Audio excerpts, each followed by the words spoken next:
In this video, I'm going to show you how to make 2 smoothie bowls, and I'm going to show you how to make them super thick and delicious, and I'm going to tell you all about the toppings. We're going to make a dark chocolate cherry one. It's decadent. It's kind of like a dessert smoothie to me, but I also eat it for breakfast.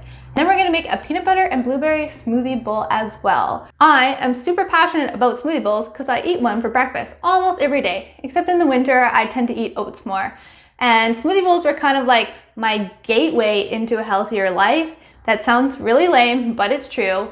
When I went from like eating everything to trying to eat more plant-based to see if it would help my stomach. And at first I was actually afraid to eat fruit, so I avoided smoothies for years and years. But my friend, she ate so much fruit and she was so healthy looking, and I just wanted to be as healthy as her. And everything I tried, I'd done paleo and keto and Whole30 and anti-candida diet, so much stuff, wasn't working. So I was like, maybe if I eat like her, I'll feel like her and I'll look like her and I'll just radiate health. And I moved in with her, and then we started seeing all these smoothie bowls on Instagram, and we're like, let's make these.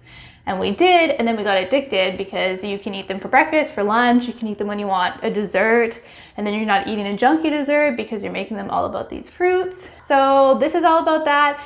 And I think they're so easy because you just need a blender. And when I first went plant-based, I didn't know how to cook, but I could use a blender. So smoothie bowls were my go-to. And I even made a free guide about it, which I'll link in the description below, and I'll tell you more about in the end of this video. Let's get started. So we're gonna need some frozen dark cherries, and I would advise looking around at different stores for these because frozen fruit can be super expensive at one store and super cheap at another store. And then you need cocoa or cacao powder. They're very similar, except cacao isn't as processed, so it has more nutrients, antioxidants, and things like that. But today I had cocoa because there's no cacao at the store. And we need some plant milk. I'm choosing to use soy, but use whatever you want. Make sure to get unsweetened. And then I'm going to add some flaxseed to make sure I'm getting my omega-3s, but you do have to grind it up first, otherwise you won't get the benefits from it. So I just put that through my blender, and then I store it in my fridge once it's blended to keep it from going off. And then we're going to need some frozen bananas. So I just break these up and I store a bunch in my freezer in this nice plastic old salad container. And a blender. I just wanted to interject and tell you about blenders. So I have a Vitamix. It's this big ass fancy blender. It's so heavy actually. Okay, so this is the base of it. And the really good thing about it is it comes with this stick. However, Vitamixes are super, super expensive. And I just lucked out that I got one of these for my birthday about 4 years after becoming vegan. But the whole time before that, I just used a NutriBullet. NutriBullet is like $120 and it works freaking great. I left my NutriBullet with my sister when I moved to a new city, and I kind of regret leaving it there because there's so many times when I want to use my NutriBullet over my Vitamix. The Vitamix is good if you have like a big family or you're going to be making smoothies and stuff for a lot of people, but the NutriBullet is great if you're making smoothies for just yourself and sauces and stuff like that, because I find that this is almost too big down here. So if you just want to make a sauce, half of the sauce gets stuck in the bottom. So don't feel like you have to run out and buy a Vitamix.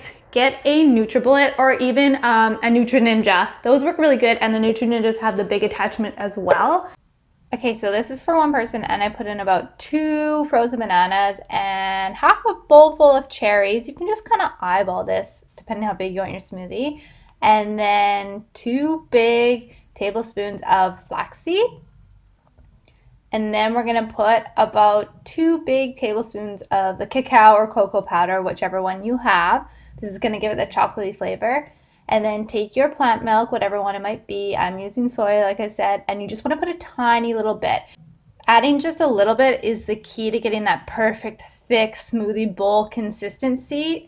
But you're going to have to work with your blender to eyeball what works for you. If it's less powerful, you'll need just a little bit more liquid than I would in this one. But you'll get to know your own blender pretty soon.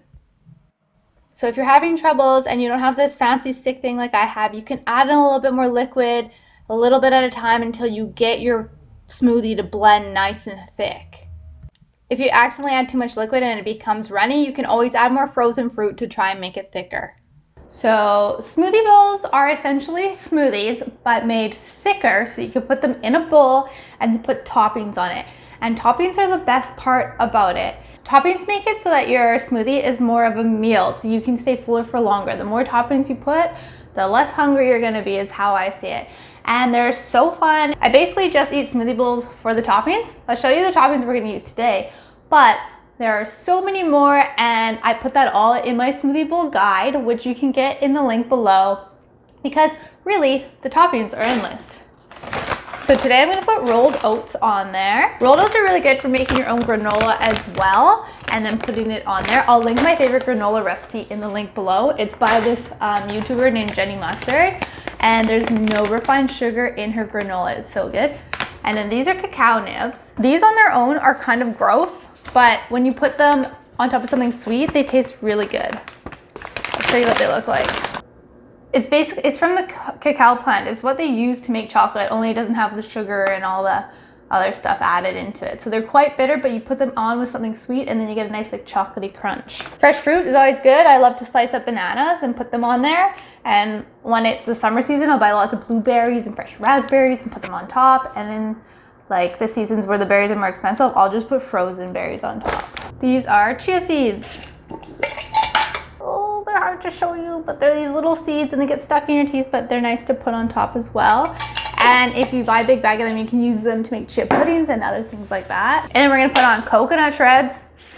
Make sure when you buy these, you get the unsweetened kind, because there's no need for the added extra sugar. They're kind of sweet on their own anyways. You can get them in the bulk section or in the baking section. And then hemp seeds. I like using these for my healthy omegas. The best place to buy these in Canada anyways is at Costco. This bag is $15 and it's quite big.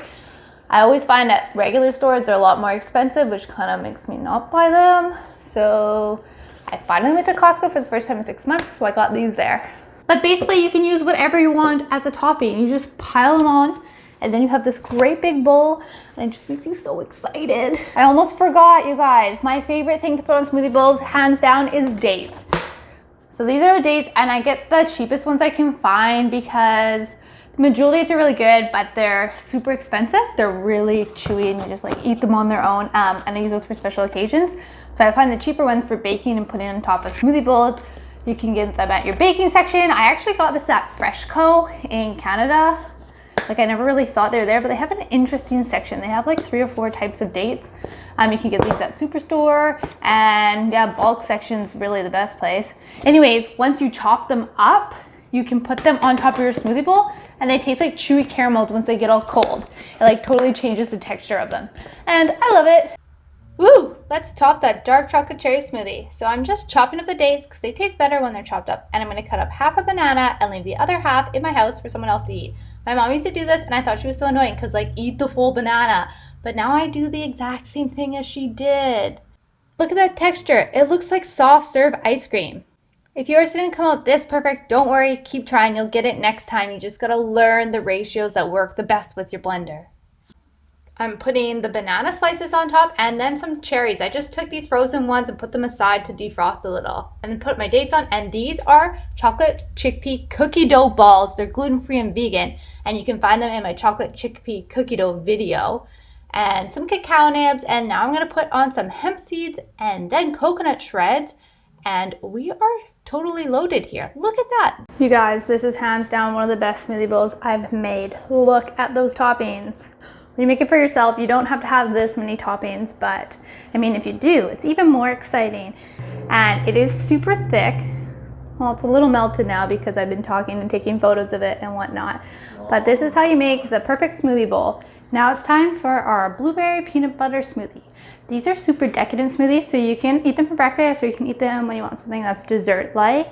And I'm a little sweaty because we just took a break to play pickleball. Let's get to smoothie making. For this smoothie bowl, you're gonna need some frozen blueberries. I found these ones at Costco and they were pretty affordable for organic blueberries.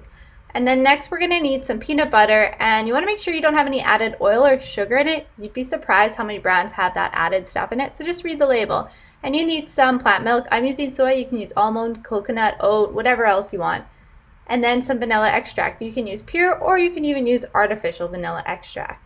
Next up, we need some frozen bananas. This is how I get my frozen bananas ready. So I get one of those empty salad containers, and then I buy like 6 bunches of banana at once, and I let them go really spotty, and then I'll break them up and I'll store them in these containers in the freezer so they're super easy to blend. Because if you stick the whole banana in the freezer, it just sucks trying to get off a frozen peel. So we're adding in half a bowl of blueberries and about 1 frozen banana. This smoothie is going to be much smaller than the last one, and then I add in 2 dinky spoonfuls of peanut butter, but you could just do 1 heaping big spoonful. And then just add a splash of your vanilla extract and a little splash of your plant-based milk. Now blend it up, and if you need a little bit more liquid to make your blender work, then feel free to add that in. But don't go overboard, because you want it nice and thick like this. And it's topping time. First I'm going to put on some oats, and then some coconut shreds, followed by some hemp seeds. This one's a little different from my last smoothie. And cacao nibs, some chia seeds, and then some blueberries that I let thaw out for a little bit, and some chopped dates.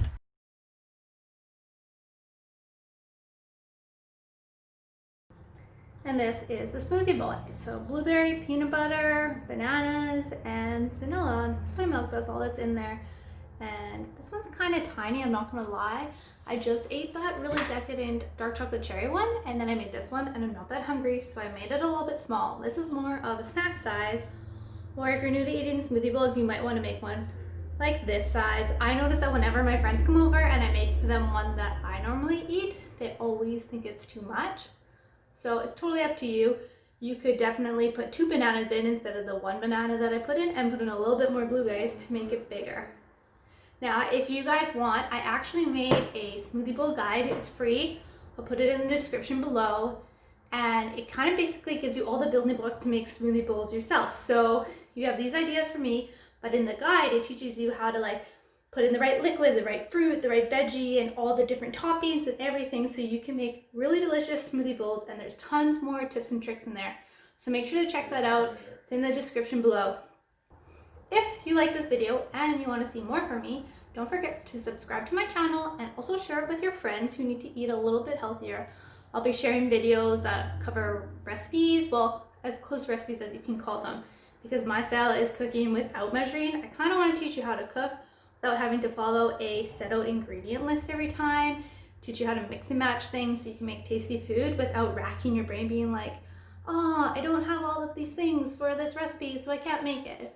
I want to make plant-based eating easy for you, and I'll also be posting videos on other tips to live a healthier lifestyle.